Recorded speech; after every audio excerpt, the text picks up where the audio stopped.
booking eh, hindi ka pa kumakain. Kumain ka. Ina. Sayang yung araw natin dito. Wala ka tututok eh. Kumain ka na. Oh. Lalamon.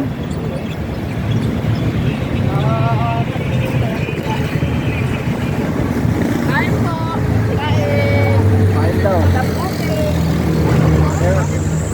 Kanina pa kami dito. Saan na naman kayo Saan naman nakatingin si Marvin? Kaya po na. Parang hindi ka na nakarating ka na ng Europe. Dahil mo na nakitang ganyan eh.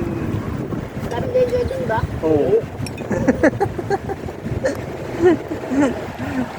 Minsan ko lang makikita dito. Hindi ka naman madalas lumabas eh. Doon, nakakapasyal pa yan. Puta yan. Pag-alagala pa yan.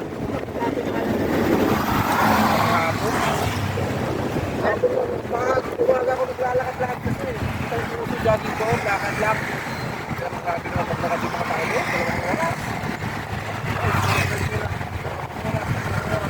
Di 2 oras, busog nung alam mo doon. Wala, puro matatanda sabay ko pag umaga. Hapon, yan, maraming mga dalaga, mga No, yan na, nakita